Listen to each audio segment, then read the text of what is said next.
Hydropower is a great way to create electricity, cheaply, efficiently, and with very low carbon dioxide emissions. But the problem is, well, the hydro part. What happens when there's not enough water to make electricity? Let's find out. Let's get virtual.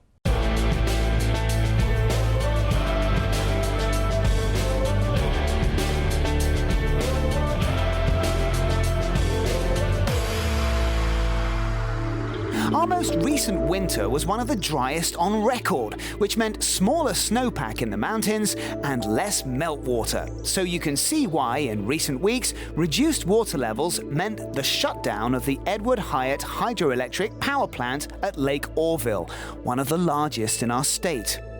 Hydropower from dams usually brings us 15% of California's electricity, which means when we lose it, we have to get our energy from somewhere else.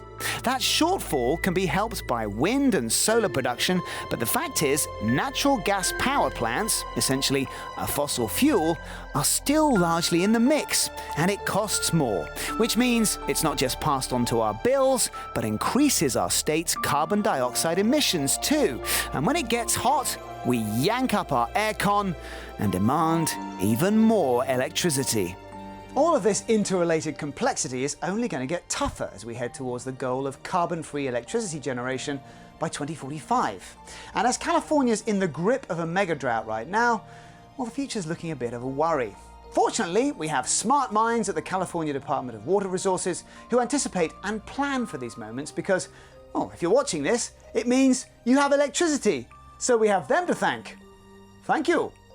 But what of the future? Well, energy experts have a lot of suggestions, but the main ones are having a more resistant and connected electricity grid so that we can integrate decreased hydropower by sharing other states' resources, like wind power from Oregon and solar power from Nevada. The other is increasing our state's ability to store energy so that we can keep it for the months when we most need it to make up a shortfall of power. Whatever happens, energy demand is always going to be high, and as we look to a more electric future where cars and homes become increasingly things that we plug in to charge, well, for now at least, it seems that as ancient as fossil fuel is, it's going to be sticking around with us for quite a few years yet.